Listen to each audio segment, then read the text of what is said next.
Hi guys, Maikeru here. This is my Slaying for Souls episode 3. In this episode I get over 50 souls in my Pokedex and I go around the world of Gielinor getting more creatures' souls. I also go in detail about Gargoyles in your own personal Slayer dungeon. I test out the melee and mage rates and talk about those. So let's get into this video. I will travel across the land, searching far and wide, bum bum bum. So right at the start of this video, I got an Erets task.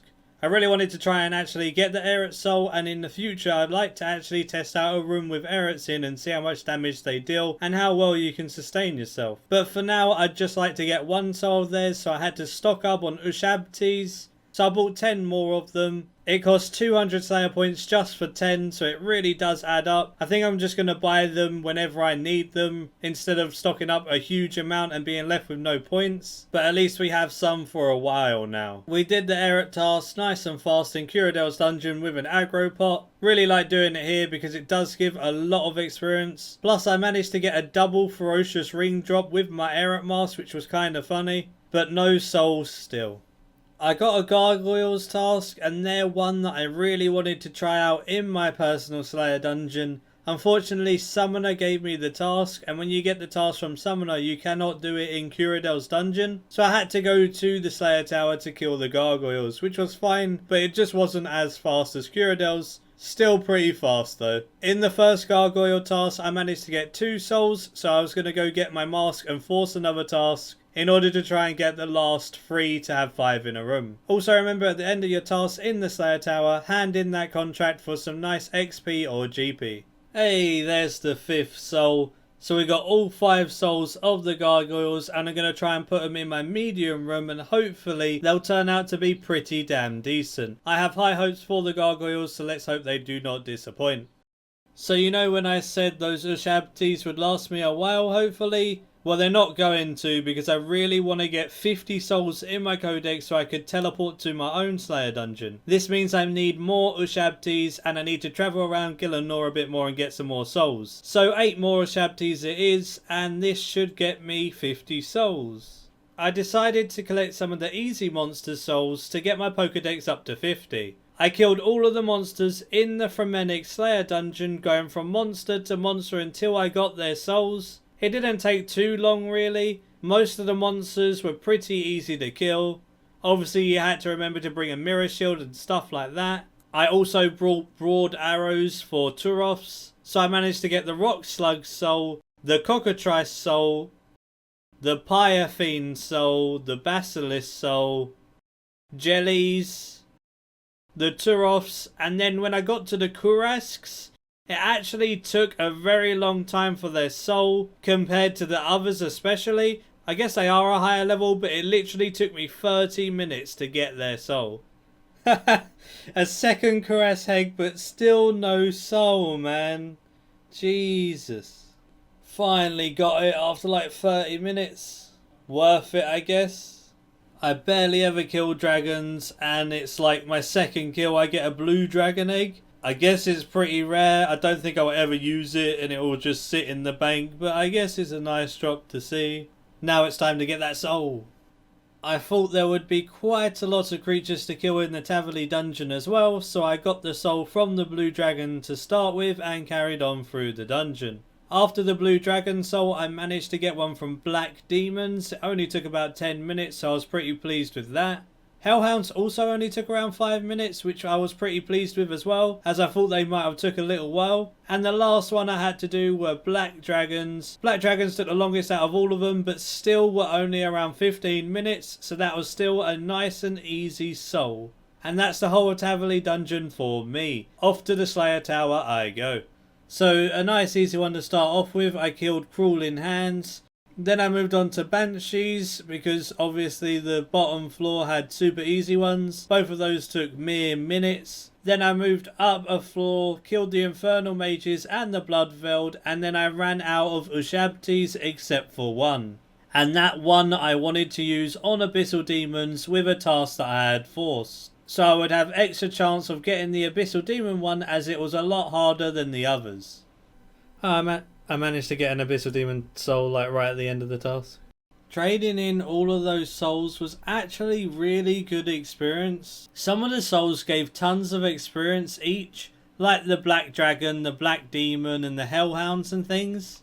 Obviously the super low level ones didn't give much, but it's still something. It really did not take long at all to get those souls, and they were just so easy. It's a pretty cool way to get some additional actual Slayer experience while going to 120. Obviously you got to remember, if you trade these souls in again a second time, you're only going to get a quarter of the experience you got the first time, so the first time trade-ins are always so good, but even after that it's actually nice experience. So now we've actually got 50 creatures collected, we can use our Slayer codex to teleport right outside of our dungeon. This is going to definitely help if we're going to be farming monsters in there. Now it was time to put every single gargoyle soul that I got in this room. They're actually too big to put in the small rooms, so they have to go in the bigger rooms. They're not actually that big of a monster, but I think the wings make their hitbox super big, so they can't actually fit in the small room. So I managed to put all 5 in the bigger room, and hopefully the aggression pot will work fine, and then all of them will come over to me and I can easily AoE them down. Now it was time for some testing. I first started killing gargoyles with Mage. Mage was absolutely amazing. It was 382,000 defense experience for the hour alongside 126k HP XP. The experience isn't the fastest in the world, but it's literally 100% AFK. Most of the drops are broken down with a spring cleaner, and then the couple of noted drops that you'll pick up, you can easily just area loot after 5 minutes and then carry on killing them. Your chain allows you to aggro the ones that sometimes fly off a little bit, and if you're standing in the middle of the room they will aggro eventually anyway, and it's very rare that you'll have one staying in a corner. You're able to consistently kill all 5, your Dragon Breath, your chain and all of that make very easy work of them. I was just using my Sunshine ability here and there, and that was pretty much all I was using for thresholds. You lose HP at such a slow rate with a Holy Overload active. You can just simply use your Enhanced Excalibur to gain the HP you lost, or just activate Soul Split for a couple of seconds and your HP will be back. You can turn Soul Split off and then your Holy Overload will give you your prayer back, and you'll always be on full prayer anyway. So yeah, the Mage was great, and this is how much money I made in a price check. Before moving on to melee. In drops it was 3.7 mil. You made a ton of money just from what your spring cleaner broke down. And obviously if you don't have a spring cleaner you can just know all the rune items, but it won't be quite as AFK as you'll have to pick them up more.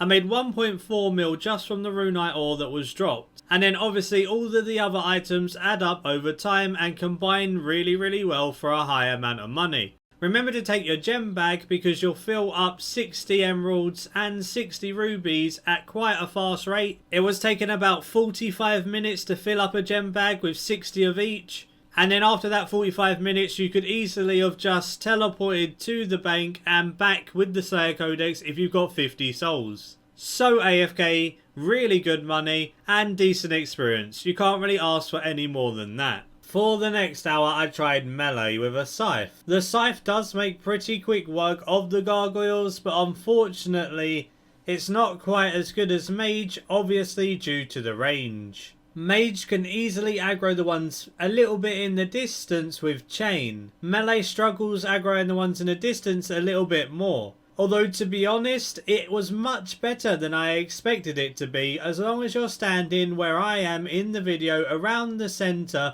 you should be aggroing every single gargoyle if you're slightly to the north of the centre. I found the gargoyles would hug the top wall here and there, and the aggro pot has a quite large pull radius, so it actually worked out fine being just north of the middle. As for the experience for my melee hour, I got 368,000 strength experience and 121,000 HP XP. And the GP wasn't too different either, and I'll quickly show you that price check. We made nearly 3.6 mil for this hour, so it was only a tiny bit less than the Mage hour. Gargoyles are really consistent in their drops. All the rune items are always dropping, and it gives you so much money from your spring cleaner or from your noted rune drops if you don't have a spring cleaner. The good thing about Gargoyles is everything it drops will not crash.